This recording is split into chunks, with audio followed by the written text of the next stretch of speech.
Let's read this word of God, Gospel of Matthew chapter 5 verse 23 to 24. 23 to 24. So when you are offering your gift at the altar, if you remember that your brother or sister has something against you,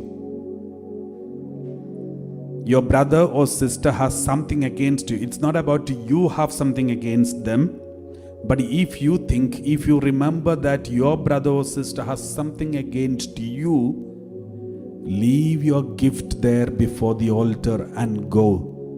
First, be reconciled to your brother or sister and then come and offer your gift. My dear brothers and sisters, what does it mean? In short, the meaning is this: reconciliation is more powerful than the prayer. Reconciliation is more powerful than sacrifice. Reconciliation is more powerful than spending hours in the presence of God. Reconciliation. Therefore, if you really need healing, there should be reconciliation and forgiveness. Sometimes it may not be possible and practical to go and ask forgiveness from your enemies because of the law of the country. Maybe you are not allowed to go there. Maybe if you go there, they may even accuse you falsely and put you in behind the bar.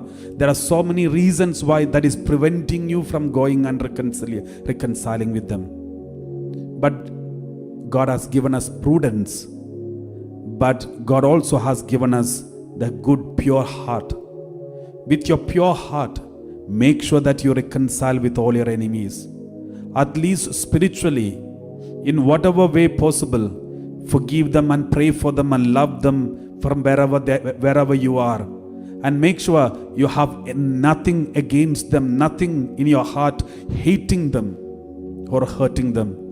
And you will never ever speak against them, but instead you will pray for them.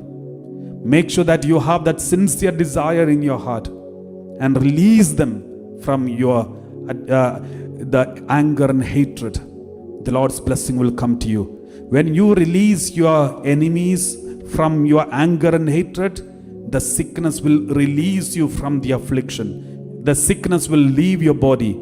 Therefore, let us pray in a special way so that let all of us be released from every kind of unforgiveness,